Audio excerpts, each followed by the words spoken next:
أنعمت عليهم غير المغضوب عليهم ولا الضالين. بسم الله الرحمن الرحيم.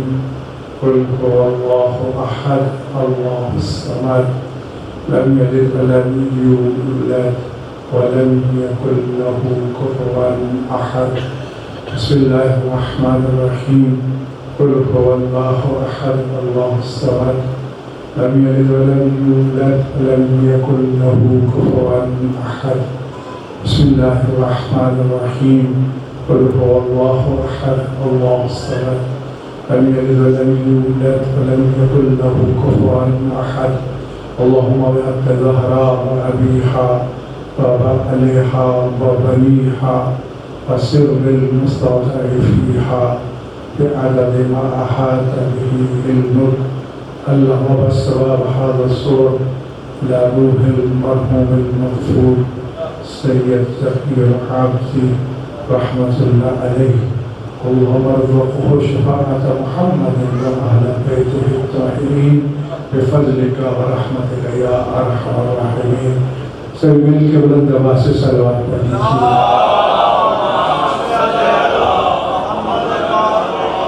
أعوذ بالله من الشيطان اللعين الرجيم. بسم الله الرحمن الرحيم. الحمد لله رب العالمين والعاقبة للمتقين والصلاة والسلام على خاتم الأنبياء والمرسلين أبي القاسم محمد صلى الله عليه وسلم وعلى آله الطيبين الطاهرين المعصومين المظلومين الذين أذهب الله عنهم الرجس وطهرهم تطهيرا. لعنة الله على أعدائهم أجمعين ملعونين. أما بعد فقد قال الله سبحانه وتعالى يريدون ليطفئوا نور الله بأفواههم والله يتم نوره ولو كره الكافرون. سب مل کے بلند آواز سے صلوات پڑھیے.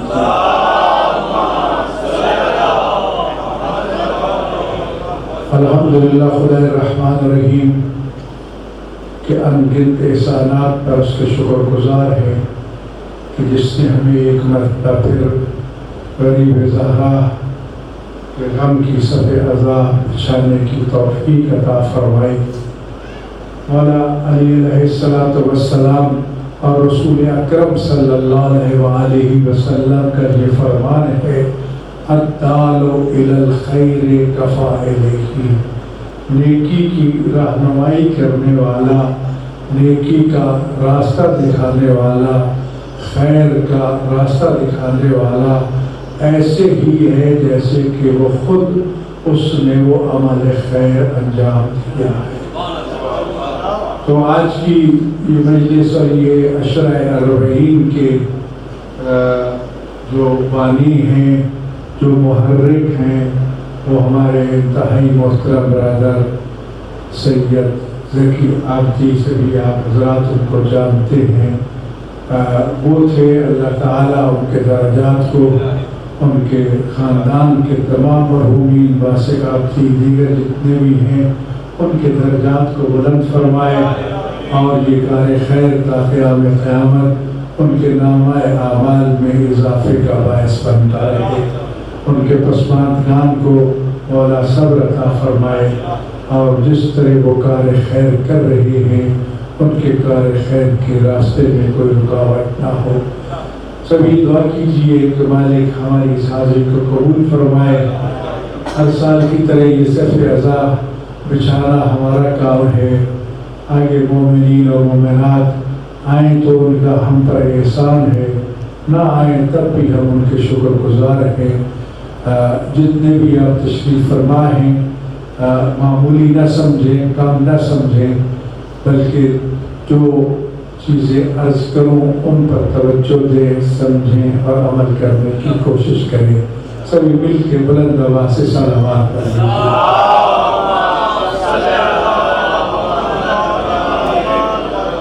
نعرہ تکبیر، نعرہ رسالت، نعرہ حیدری، حسینیت، یزیدیت اور محمد اہل بیت محمد صلوات۔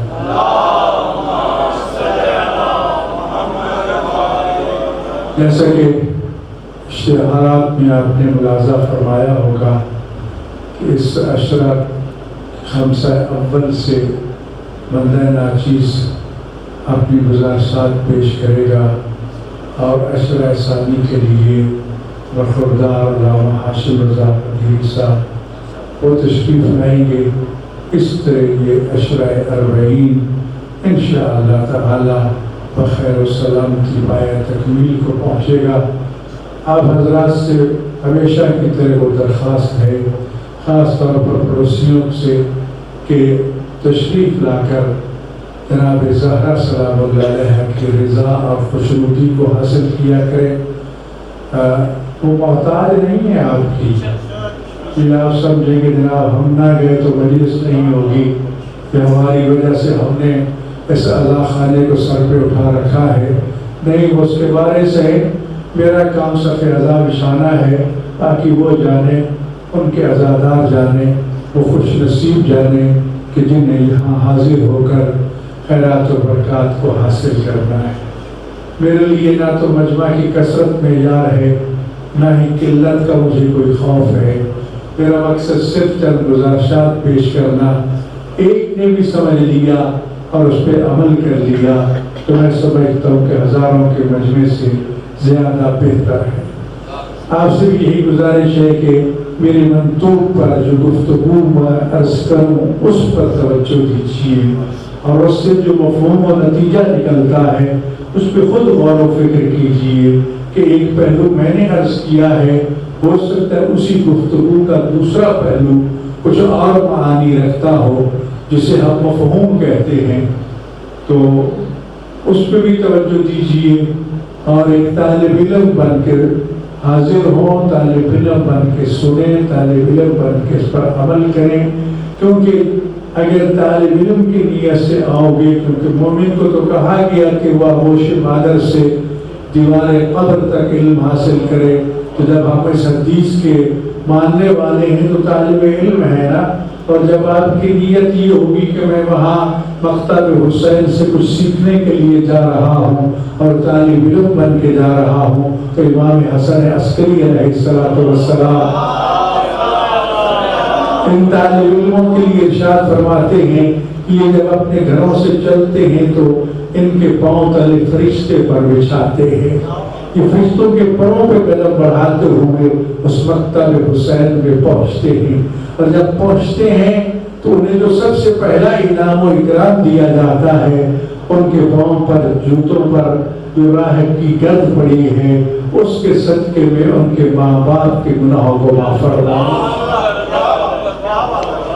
تو یہ کوئی معمولی اعزاز نہیں ہے، یہ مت سمجھیے کہ ہم یہاں پر آتے ہیں، نہیں، اپنی بخشش کا سامان بھی اور اپنے مرحومین کی بخشش کا سامان۔ تو لذا الاعمال بالنیات، اگر طالب علم کی نیت سے آؤ گے تو یہ اجر ملے گا، اگر اکڑ فون لیڈر ٹائپ اور میں کر کے آؤ گے تو پھر میں ہی کرتے رہنا۔ حاجی خدا کو یہ میں پسند نہیں ہے، خدا کو عاجزی و انکساری پسند ہے۔ سبھی سے بات پڑھ لیجیے بلند آواز سے، یہ بلند ہے کا حصہ پڑھ لو۔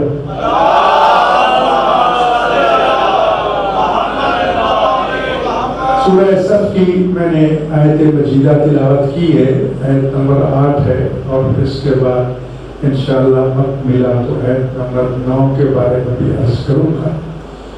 خالق کائنات اس آیت مجیدہ میں بڑے واضح الفاظ میں ایک حقیقت کو واضح فرما رہا ہے، یریدون لیطفئوا نور اللہ یہ لوگ جو ہے نا یہ چاہتے ہیں کہ اللہ کے نور کو ہمیشہ ہمیشہ کے لیے بجھا دیں. کیسے بجھائیں؟ بے افواہہم، اپنی پھونکوں سے. جی یہ دشمنان خدا، یہ مشرکین، یہ کافر، یہ منافقین یہ چاہتے ہیں کہ اللہ کے نور کو پھونکوں سے بجھا دیں. اللہ کہتا ہے واللہ متم نورہ، اللہ اپنے نور کو تمام کرنے والا ہے. یہ لاکھ چاہیں اپنی کوشش کر لیں، نور خدا کو نہ کوئی آج تک بجھا سکا ہے نہ قیامت تک بجھا سکے گا.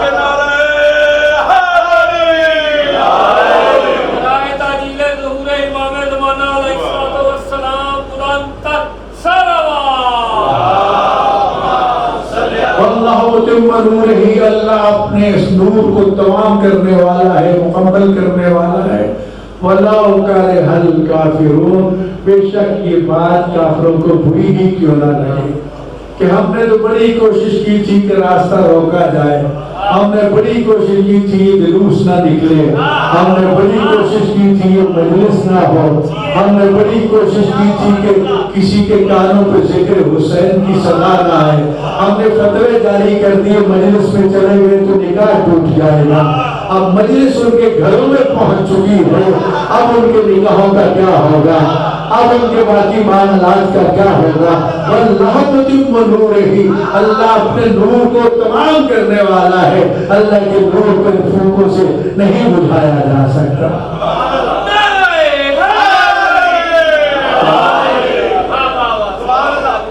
وجہ ہے یقیناً یہ کربلا کی عظمت اور تفسیر کو بھی واضح کرتے ہوئے نظر آتی ہے یہ آیت. بے شک اس کا شان نزول کچھ اور ہوگا، اس کا متن جو ہے اس سے کئی معانی اور کئی واقعات کی طرف اشارہ ملتا ہے، اور اس میں صریح اشارہ جو ہے وہ کربلا کے بارے میں.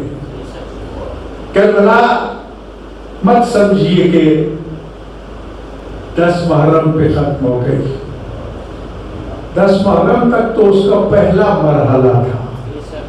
میں اکثر یہ عرض کیا کرتا ہوں کہ کربلا عاشور شام غریبہ تک ایک مرحلہ کی تکمیل تھی، اب دوسرا تیسرا مرحلہ چل رہا ہے جو اس 10 دنوں سے بھی مشکل ہے.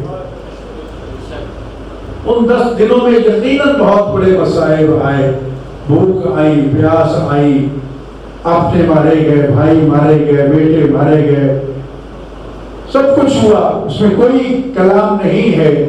لیکن پھر بھی میں یہ جسارت اگر کروں تو کربلا نے، عاشورہ محرم نے، قربانی حسین اور اصحاب حسین نے خدا کی توحید کو بچایا. اور اگر حسینیت کو کسی نے بچایا ہے تو وہ زینب و سجاد ہے. اگر زینب و سجاد کے خطبے نہ ہوتے تو خون حسین صحرائے کربلا میں ختم ہو چکا ہوتا.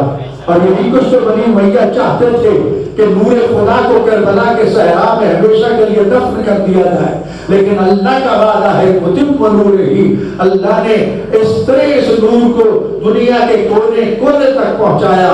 آج دنیا کا کوئی گوشہ کونات نہیں ہے کہ جہاں پر ذکر حسین نہ ہو، قربانی حسین کا تذکرہ نہ ہو، اسیران کربلا کے تذکرے نہ ہو. اور وہ 40 جو منانے کے لیے حسین کی چند بہنیں اور چند ساتھی اور ایک بیٹا آئے تھے، آج وہاں کروڑوں زائر حاضر ہو کر اس رسم یا عبادت چہلم کو مناتے ہوئے نظر آتے ہیں. آج دنیا جہاں کے تمام فلائز کا رخ جو ہے وہ کربلا کی طرف ہے. آخر وہ کون سی طاقت ہے جو پوری دنیا کو کھینچے چلے جا رہی ہے؟ نہ تو کسی نے ویزا بھیجا، نہ کسی نے ٹکٹ بھیجا، نہ کسی نے مال کا لالچ دیا، نہ کسی نے کچھ لالچ دیا. ہو سکتا ہے بعض دلوں میں جنت کا لالچ ہو کہ ایسے بھی آپ کو ملیں گے کہ جنت کو کیا کرنا ہے، حسین کی زیارت مل گئی تو سب کچھ مل گیا. کچھ اپنے امام زمانہ سے ملاقات کے لیے آ رہے ہیں کہ کیونکہ امام مظلوم عزادار مظلوم کربلا اور سب عزا بچھانے والے عزادار ہیں. امام زمانہ سے ملاقات ہو جائے گی اور یہی نیت و قصد لے کے جانا روئین پہ کہ خدایا مجھے اس سفر زیارت میں امام زمانہ سے ملاقات کرا دینا، امام زمانہ کی زیارت نصیب ہو جائے. تو یقیناً یہ سب علائم و ظہور جو ہیں یہ اس آیت مجیدہ کی واضح تفسیر ہے کہ دشمن تو چاہتا ہے کہ ذکر حسین کو مٹا دیا جائے، لیکن واللہ متم نور، اللہ جو ہے اس نور کو تباہ کرنے والا ہے. وَلَوْ كَرِهَ الْكَافِرُونَ وَلَوْ كَرِهَ الْمُشْرِكُونَ وَلَوْ كَرِهَ الْمُنَافِقُونَ. جو بھی لگا لو جتنے بھی دشمنان حسین کسی بھی لبادے میں کسی بھی ٹائٹل سے آ رہے ہیں یا آتے رہیں گے، یقیناً وہ مغلوب ہوں گے، اسلام ہی غالب ہوگا. عزیزان گرامی، کربلا کو مٹانے کے لیے کیا کچھ نہیں کیا گیا. یہی سمجھے تھے کہ یہ چند لاشیں چھوڑ دو صحرا میں، خود بخود درندے چیر پھاڑ کے کھا جائیں گے. لیکن وہ نہیں جانتے تھے کہ یہ لاشیں ان ہستیوں کے ہیں کہ جن کا خون گوشت پوش اللہ نے جنگل کے درندوں پر حرام قرار دیا. جی انہیں اس بات کا علم نہیں تھا کہ جنگل کے درندے ہی ان لاشوں کا پہرا دیتے ہوئے نظر آئیں گے. وہ تو یہ سوچ رہے تھے کہ اگر ہمارے نجس مقتول اگر بے گور و کفن پڑے رہے تو بدبو آنا شروع ہو جائے گی. یہ وہ پاکیزہ لاشیں تھے کہ جن کے بدن سے دور دور تک خوشبو آتی تھی اور آج تک آتی ہے. یہ نہیں ہے کہ آج خوشبو نہیں آتی. ایک یہ بات یاد رکھ لیجئے، حضرت امام سجاد علیہ السلام کا یہ ایک فرمان ہے اور اس کو جناب زینب سلام اللہ علیہ نے بھی بیان فرمایا کہ ہم گھر میں بیٹھے تھے، فاقہ تھا، کھانے کے لیے کچھ بھی نہیں تھا.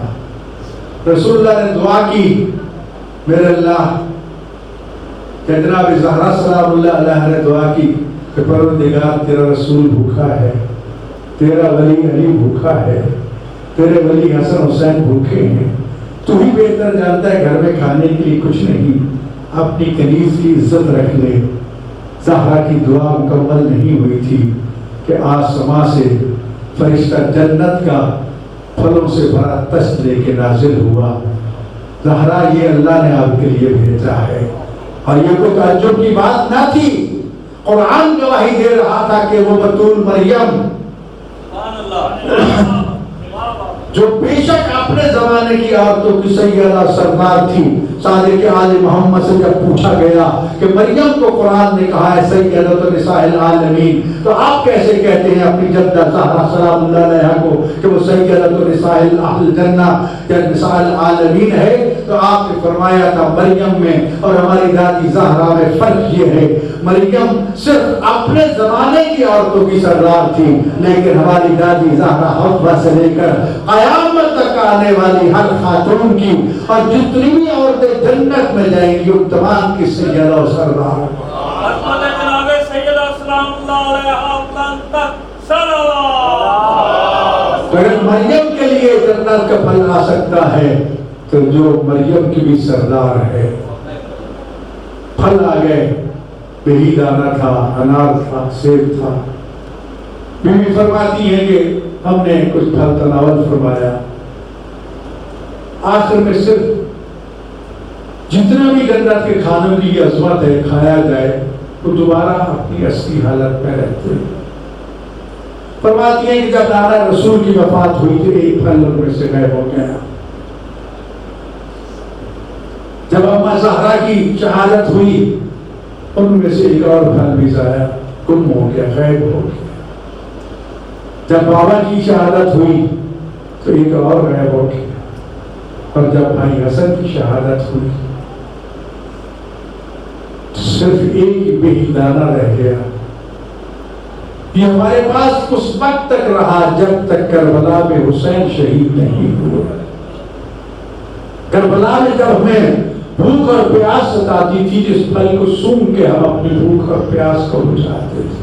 تو جہاں سمجھاتی امام سجاد فرماتے ہیں کہ حضرت جبرائیل نے جب یہ اعلان کیا کہ قتل الحسین بکربلا شانا تو یہ بھی دانا بھی غیب ہو گیا. لیکن امام ارشاد فرماتے ہیں جس کی طرف آپ کو متوجہ کرنا تھا کہ اگر قبر حسین کی خوشبو سونگھنا چاہتے ہو تو امام سجاد فرماتے ہیں تہجد کے وقت چلے جایا کرو. وہاں تمہیں اس بہی دانے کی خوشبو آئے گی, اس سیب کی خوشبو آئے گی. وہاں آپ کو ایسی آوازیں سنائی دیں گی جو تمہیں نظر تو نہیں آئے گا لیکن سنائے گا وہ فرشتے ہیں جو رحمت کر گریہ کر رہے ہوتے. اس کی بڑی تاکید ہے کہ صحیح کے وقت جو ہے وہ جد مظلوم جناب سجاد کو جا کر غصہ پیش کیا کرو. اور یہاں بھی آتے وقت مجھے یاد ہے تذکر عرض کرنا چاہتا ہوں سبق کے طور پر. پہلی مرتبہ 73 میں مجھے کربلا جانا نصیب ہوا. زیارت کا شرف حاصل کیا. پہلی زیارت میں تو 4 آنسو آ گئے. شب جمعہ تھی, لوگ موجود تھے, ہر شخص رو رہا ہے لیکن میری آنکھیں پتھر ہوئی ہیں.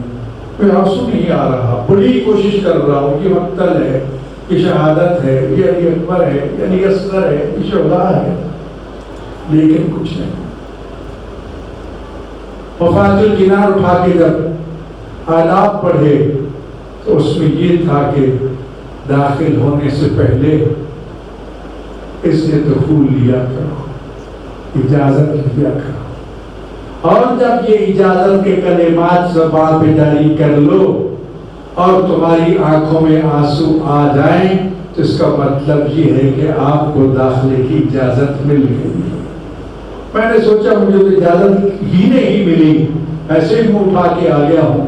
اسی لمحے باہر نکلا, تجدید وضو کیا, وہی لمحات تھے اور وہی آنکھیں تھیں, آنسو رکنے کا نام نہیں لیتے تھے. تو یہ مجلس جو ہے میں کئی مرتبہ کر چکا ہوں. ہم تو اس کو امام بارگاہ کو کبھی ممبر کو بوسہ دیتے ہیں, کبھی علم کو بوسہ دیتے ہیں, کبھی جتنے بھی شاعر یہاں پڑے ہوتے ہیں اس کو بوسہ دیتے ہیں. لوگ ہمیں پاگل دیوانہ پتہ نہیں کیا کچھ بدعت کرنے والا کہتے ہیں, لیکن ہمارا مقصد اس نسبت کو سلام کرنا ہے. اور یہاں بھی جب آئیں تو اس دخول لے کے آئیں. ہم اس مقدس بارگاہ میں جا رہے ہیں. جس بھی مجلس میں جائیں, جس بھی عطا خانے میں جائیں, کوشش کریں کہ پہلے اجازت طلب کر لیں اور پھر دیکھیں کہ اجازت کے ساتھ اگر آنسو آ جاتے ہیں تو پھر وہاں حاضری کی آپ کو اجازت مل گئی. تجربہ تو کر کے دیکھیں, پتہ چل جائے گا. تو یاد رکھیے رسول خدا نے یہ فرما دیا باقر محمد علیہ السلام کی زبان سے کہ جہاں ہمارے شیعہ مل بیٹھ کے ہمارا ذکر کرتے ہیں وہ زمین عام زمین نہیں رہتی بلکہ جنت کے باغات میں سے ایک باغ بن جاتی ہے.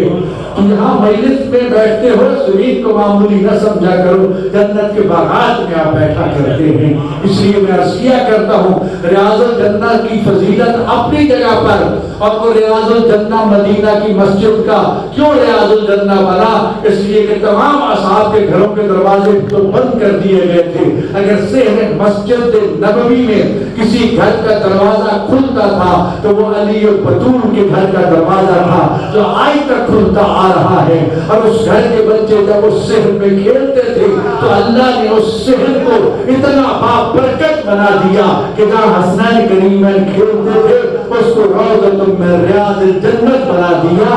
دنیا آج لیلوں میں کھڑے ہو کے انتظار کرتی ہے کہ 2 رکعت کا موقع مل جائے. یہ ریاض الجنہ تو جن کی کھیلنے کی جگہ جنت کا باغ بن جائے, تو جہاں وہ آرام فرماتے ہیں, جہاں ان کے ذکر ہوتے ہیں, جہاں ان کے تذکرے ہوتے ہیں, تو وہ جگہ کوئی عام جگہ نہیں رہتی. صلوات پڑھ لیجیے بلند آواز سے.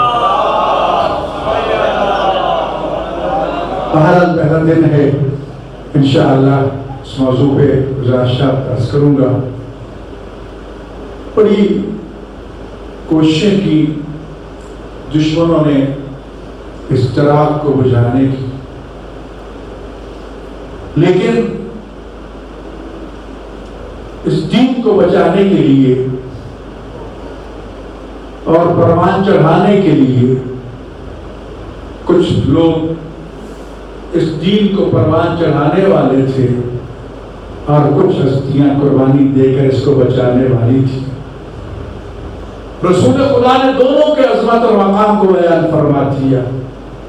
اس کے دونوں دروازوں پہ جہاں آپ تشریف فرما ہیں، یہ حدیث لکھی ہے، لولا سیف علی ومال خدیجہ وحمایت ابا طالب لما تقدم الاسلام۔ رسول اللہ فرماتے ہو دنیا والو، اگر علی کی تلوار نہ ہوتی، خدیجہ کا مال نہ ہوتا، ابو طالب کی حمایت نہ ہوتی، اسلام کبھی پروان نہ چڑھتا۔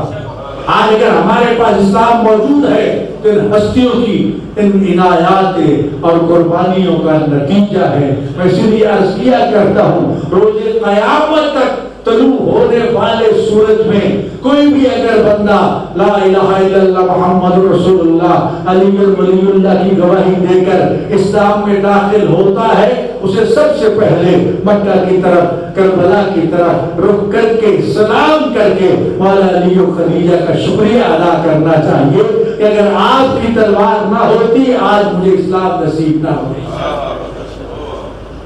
اور جو قدر و قیمت علی کی اسے ایک ضرب کی رسول اللہ نے بتائی تھی، ضربت علی کے یوم الخندق افضل من عبادت السقایا، برابر بھی نہیں کہا، افضل کہا، افضل تفضیل کا صیغہ ہے، اس میں کوئی حد بندی نہیں، کوئی اس میں فرصت نہیں لگا سکتا کہ یہاں تو ختم ہو گئی فضیلت، گویا کہ بتا دیا، کیونکہ قرآن کی سورہ یاسین میں خالق کا یہ فرمان موجود ہے کہ ہم تمہارے عمل کو بھی لکھتے ہیں اور اس عمل کے اثر کو بھی لکھتے ہیں۔ عمل تو چند لمحوں کا تھا، تلوار اٹھی، کل کفر کو واصل جہنم کیا، بس اتنا ہی تھا، لیکن اس کا اثر کیا ہوا؟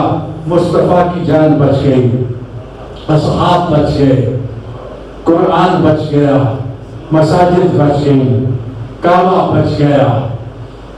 قیامت تک کلمہ پڑھنے والے مسلمان بچ گئے۔ اگر علی کی وہ ضرب نہ ہوتی تو آج ہمیں یہ اسلام نصیب نہ ہوتا۔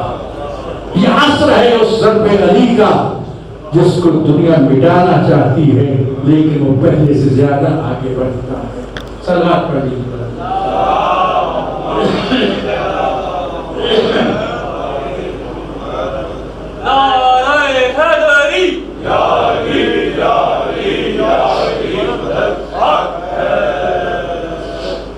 اس دین پہ خدیجہ نے اپنا سب کچھ قربان کر دیا۔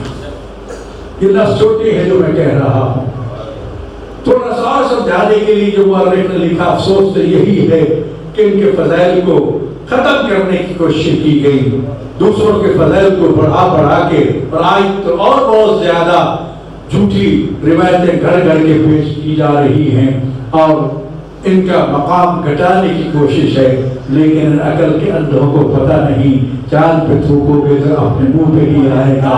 اس چراغ کو بجھانا چاہو گے، وَلَوْ كَرِهَ الْمُشْرِكُونَ، کافر منافق بے شک اس کو مٹانا چاہے مٹائیں، لیکن وَاللَّهُ مُتِمُّ نُورِهِ، اللہ اس نور کو تمام کر کے رہے گا۔ یہ تمام ہے، اس کو کوئی نہیں مٹا سکتا۔ خدیجہ کی شان کو بھی گھٹانے کی بڑی کوشش کی گئی، لیکن رسول اللہ نے بتایا خدیجہ وہ ہے جسے اللہ کے فرشتے آ کے سلام کرتے ہیں، خدیجہ وہ ہے جس سے جبرائیل بھی اجازت لے کے گھر میں داخل ہوتا ہے، خدیجہ وہ ہے جسے اللہ سلام بھیجتا ہے، اور خدیجہ وہ ہے کہ جس سے خدا نے مجھے اولاد عطا فرمائی۔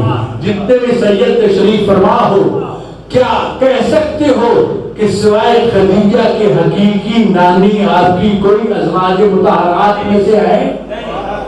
نص قرآن اپنی جگہ پر کہ وہ امہات المومنین ہیں، یہاں بھی میں تفسیر کیا کرتا ہوں، قرآن نے امہات المومنین کہا ہے، مومنات نہیں کہا۔ بے شک ہمارے ہماری عورتیں کہتی ہیں اماں فاں فلانی اماں فلانی اماں، لیکن قرآن نے تو مومنوں کی ماں کہا ہے۔ اور جب مفسرین نے اس سے بحث کی کہ مومنات کا تذکرہ کیوں نہیں ہے، تو جواب ملتا ہے کیونکہ کچھ لوگ بددینت ایسے تھے جو لبادہ اصحاب میں تو موجود تھے، لیکن ان کے ذہنوں میں یہ تھا کہ جب رسول اللہ دنیا سے جائیں گے تو فلاں بیوی سے میں شادی کروں گا، فلاں سے میں شادی کروں گا۔ اور ایسے لوگوں کو میں نے غلط لفظ نہیں کہا، اگر اچھی طینت ہوتی تو رسول اللہ مدینہ بدر نہ کرتے۔ جسے رسول اللہ مدینہ سے باہر پھینک رہے ہیں اس کے بارے میں کیسے اچھے لفظ بیان کر سکوں؟ جسے حضرت ابوبکر اور 10 میل آگے بھگا دے، حضرت عمر اور 10 میل آگے بھگا دے، اور کوئی اس کو لا کے اپنی گودی میں بٹھا دے، تو پھر ہم پہ اعتراض کرتے ہو کہ ہمارے رسول کی بھی نفی، ہمارے خلیفہ اول و ثانی کی بھی مخالفت، وہاں تو زبانیں گم ہو جاتی ہیں۔ تو اسی لیے کہا گیا کہ یہ ام المومنین ہے، امہات المومنین ہے، مردوں کی مائیں ہیں، عورتوں کی نہیں، اور مردوں کی مائیں قرار دے کے قیامت تک کے لیے اللہ نے اسرار نبوت کو ہمیشہ کے لیے محفوظ کر دیا، کیونکہ سب سے قریب رشتہ میاں بیوی کا ہوتا ہے، تو لہذا نہ کسی اور سے وہ شادی کر سکتی تھی، نہ انہوں نے کی۔ نتیجہ یہ ہے کہ وہ اسرار نبوت بھی محفوظ رہے اور شان رسالت بھی برقرار رہی۔ سبھی مل کے صلوات پڑھ لیجیے۔ باقی قرآن جب کہہ رہا ہے کہ وہ ہماری مائیں ہیں، ہمیں اس سے کوئی انکار نہیں، ان کی شان و منزلت اپنی اپنی جگہ پر فرق ہے ہر ایک ماں میں۔ ایک دفعہ اوقاف کی میٹنگ تھی اور وہاں پر یہی سیمینار تھا، میں چلا گیا تو پہلے تو سبھی حیران ہوئے کہ یہ کیسے آ گیا، یہ تو آتے ہی نہیں ہے۔ تو جب سٹیج پہ میں گیا تو میں نے کہا کہ آج کی کانفرنس ہے ہی میرے لیے، لہذا کوئی ٹائم کی پابندی نہیں ہوگی۔ میں سب سے پہلے قرآن کا عقیدہ بتاتا ہوں۔ شیعہ کے نزدیک قرآن کی زیر زبر شد مت کا اگر کوئی جان بوجھ کے منکر ہے تو وہ کافر ہے۔ جب زیر زبر کا منکر کافر ہے تو پوری آیت قرآن کا منکر مسلمان رہے گا۔ جب ازواج رسول کو خدا کہہ رہا ہے وازواجہ امہاتہم، رسول اللہ کی بیویاں ان کی مائیں ہیں، تو ہم کیسے انکار کر سکتے ہیں؟ لیکن فرق یہ ہے کہ ایک ماں نے کھلا کھلا کے ام المومنین ہونے کا شرف ادا کیا، اور ایک اماں یہ کہتے ہوئے فخر محسوس کرتی ہے کہ جب فتح خیبر ہوئی تو ہمیں جی بھر کے کھجوریں کھانے کو ملی۔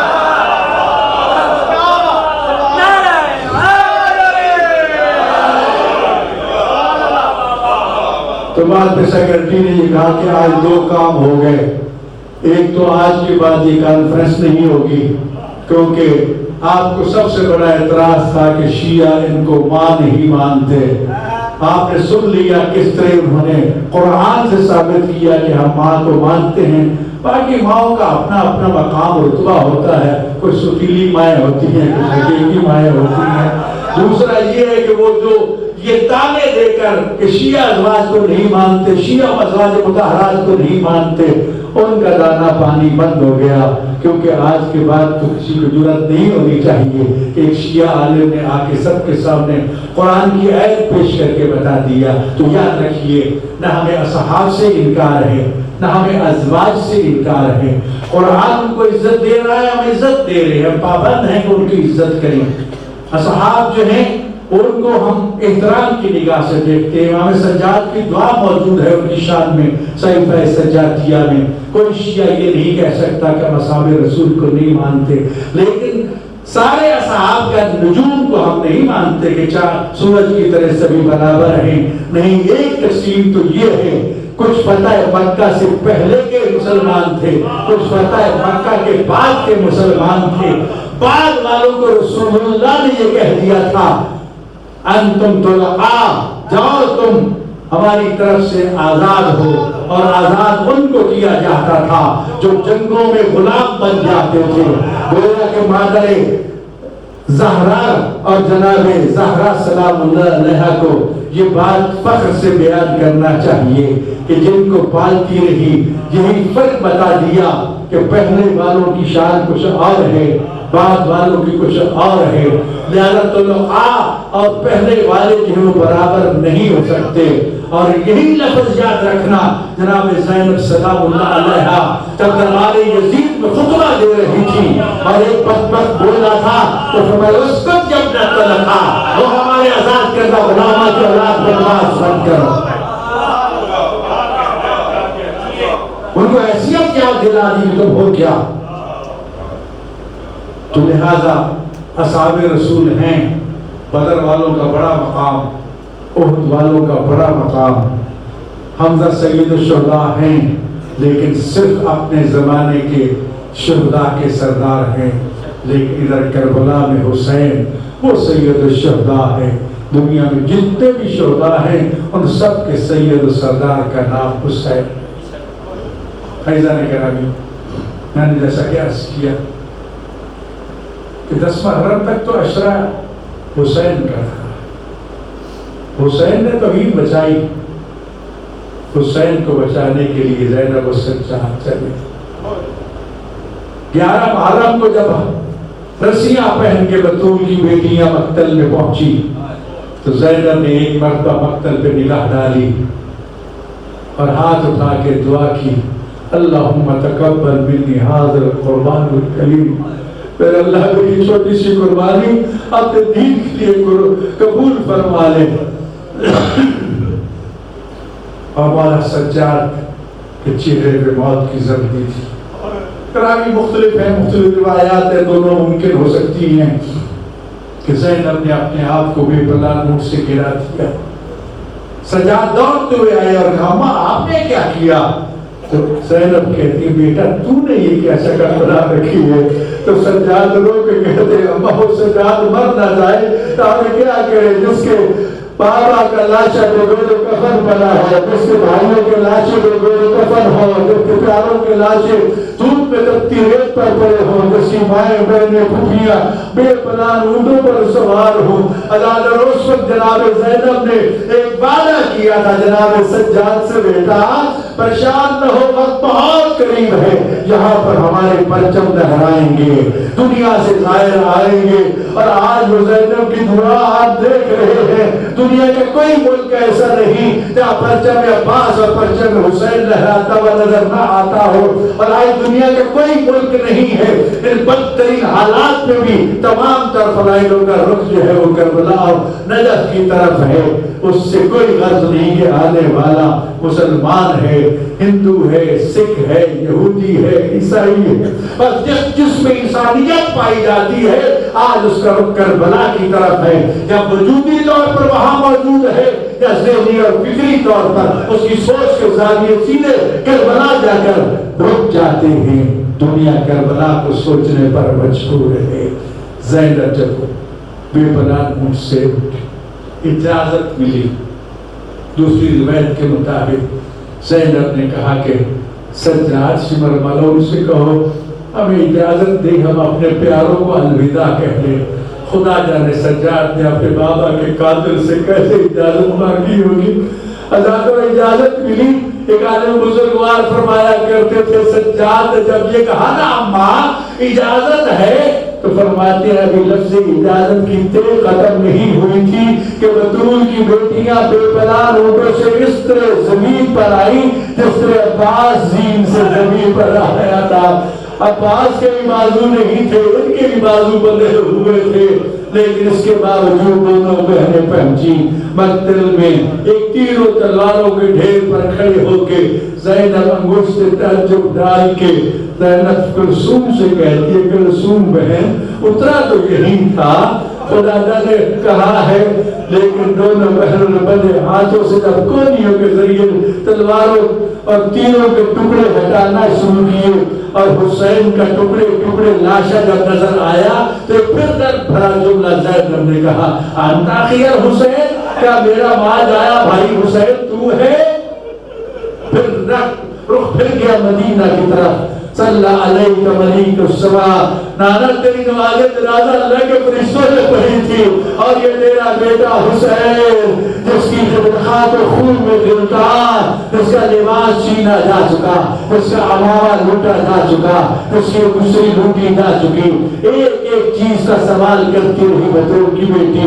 ایک مرتبہ کہتے ہوئے گلے سے آواز آئی، زیدہ تو نے بہت سے سوال کر لیے، سر شمر لے گیا تھا، کمر بند کوئی لے گیا، کشتی کوئی لے گیا، لیکن مجھے یہ تو بتاؤ این رناؤ تیری چادر کہاں گئی؟ ادادر رو کے کہتی ہے بھئیا ادھر تیرے قتل کا اعلان ہوا، ادھر شمر بناؤں تعزیاتیں لے کر ہم ہزاروں کی تعداد میں قوموں پہ حملہ آور ہو گیا، ان لوگوں کے نیزہ سے ہمارے سروں سے چادریں چھینی گئیں۔ ازادار اور سر ننگے بطول کی بیٹیاں 11 محرم سے روانہ ہوئی،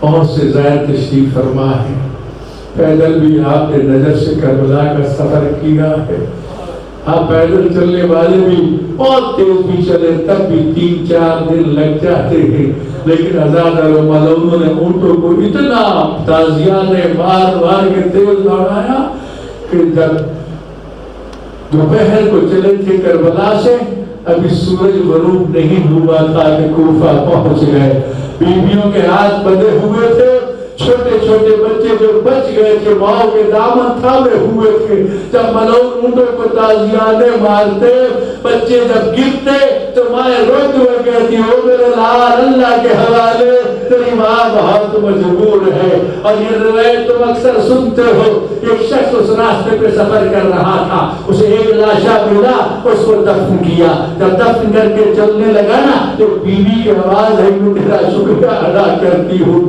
دوسرا لاشا، تیسرا لاشا، اس سے چلتا آیا، لاشیں دفن کرتا آیا، ایک جگہ جب پہنچانا تو وہاں ایک بچی کی لاش پڑی تھی، قبر تو اس نے تیار کر لی، قبر تیار کرنے کے بعد جب اس لاشے کو اٹھانا چاہا تو اچانک اسی بیوی کے آواز ہے خبردار اسے ہاتھ نہ لگانا، یہ حسین کی بیٹی ہے۔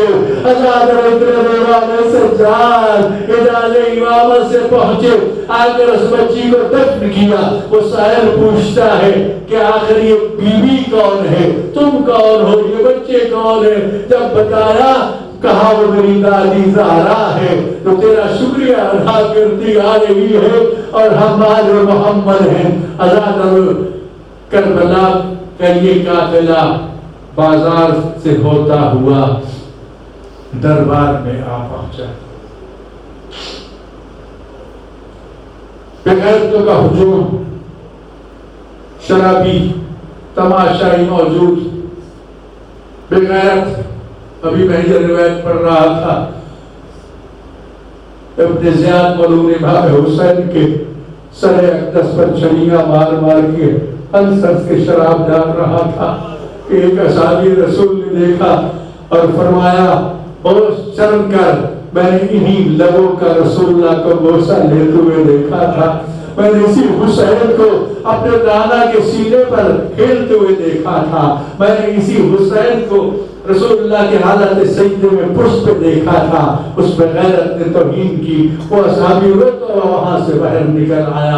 ازادر پہ غیرت ظلم پہ ظلم کرتا رہا، اور جب اس نے یہ کہا نا کہ یہ نماز نہیں پڑھتا تھا، جب کسی نے پوچھا کہ وہ قتل کیا ہے تو اس وقت جناب زینب تو جناب فضہ کی پشت کے پیچھے اپنا پردہ بچا کے کھڑی تھی، آگے بڑھ کے کہتی بیٹا سجاد مجھے اجازت دو میں اپنے بھائی کی عصمت کا خطبہ پڑھوں۔ ازادر سجاد کہتے اماں خطبہ پڑھو، لیکن ایک بات کا یاد خیال رکھنا یہ کوفہ ہے، یہاں تیرے بابا کی حکومت رہی ہے، لوگ تیرے بابا کے خطبے سننے کے عادی ہیں، اور آج اپنے لہجے میں نہیں بابا کے لہجے میں خطبہ پڑھنا ہے۔ چنکل میں عرض کرنے ازاداروں، جناب زینب نے جب اپنے بابا علی کے لہجے میں خطبہ شروع کیا، دربار میں ایک مرمت سناٹا چھا گیا۔ ازاداروں اسی دربار میں علی کا ایک صحابی عبداللہ ابن عفیف جو آنکھوں سے نابینا ہو چکا تھا، جس کی ایک آنکھ جمل میں اور ایک جنگ سفین میں شہید ہو گئی تھی۔ کئی مرتبہ اس نے کہا تھا مولا مجھے آنکھیں دلا دو، علی کی حضرت کے آنکھیں لے کے کیا کرو گے؟ عزادارو جب یہ خطبہ سنا تو اپنے پڑوسی ساتھی کا کندھا ہلا کے پوچھتا ہے یار مجھے بتاؤ علی کا کون سا بیٹا خطبہ دے رہا ہے؟ کہتا ہے شکر کرو تیری آنکھیں نہیں ہے، علی کا بیٹا نہیں، علی کی بڑی بیٹی زینب کا زینب اور شرابی کے دربار میں کا اس کے سر پہ جو چادر بھی نہیں۔ عزادارو یہ سننا تھا، اٹھ کھڑا ہوا ایک ظالم سے تلوار چھینی، کئی ملعون واسطے جہنم ہوئے، قیدی بن گیا، اس کے گھر پہ شب خون مارا گیا۔ ہزارہ جب وہ قیدی بن کے پھر دربار لے جایا جانے لگا نا تو اس کی ایک 4 سالہ بیٹی اس سے رو کے پوچھتی ہے بابا تم تو دربار جا رہے ہو، مجھے کس کے حوالے کر کے جا رہے ہو؟ اس وقت فرماتے بیٹا تو بھی دربار میں چلی آ۔ کہا میں علی کے صحابی کی بیٹی اور شرابی کے دربار میں جاؤں؟ رو کے کہتے ہاں چلی آ، علی کی بیٹی زینب بھی دربار میں ہے، حسین کی بیٹی سکینہ بھی دربار میں ہے، انہی کے ساتھ جہاں قیدی بن کے وہ جائیں گی تو چلے جانا۔ عزادارو ہمارا سلام ہو اس اصحابی رسول پر جس نے آنکھیں نہ ہونے کے باوجود بھی حق کے وفا ادا کر دیا، لیکن عزادارو نہ وہ ابن زیاد رہا نہ وہ شمر کی جفا رہی، آج باقی ہے تو پھر بھی وفائے حسین کے پرچم لہرا رہے ہیں، عباس کے پرچم لہرا رہے ہیں۔ اللہ تعالی ہم سب کو صحیح عزادارہ نے مظلوم کربلا میں شمار فرمائے، مرحومین کے درجات کو بلند فرمائے، ہمارے طلبہ و طالبات کو زیور علم و عمل سے راستہ و پیراستہ فرمائے، جو ظاہرین راہ کربلا میں ہیں جو جانے کا ارادہ رکھتے ہیں مالک ان کے سفر کو بے خطر فرما۔ مالک کائنات اس وقت ظالم مظلوم کی جنگ جاری ہے، حق و باطل کا جمار کا جاری ہے، ایران کو کامیابی کا عمرانی عطا فرما، شیعہ آل محمد کو دنیا میں کامیابی کا عمرانی عطا فرما، عزاداری کے راستے پر رکاوٹ بننے والوں کو ہدایت عطا فرما، قابل ہدایت نہیں ہے تو نیست و نابود فرما، اس وطن عزیز کی حفاظت فرما، کریم پروردگار حجت دوران امام زمان علیہ السلام کے ظہور میں تعجیل فرما، اور ہم سب کو امام زمانہ کے آوان اور رسال میں شمار فرما۔ ربنا تقبل منا انک انت السمیع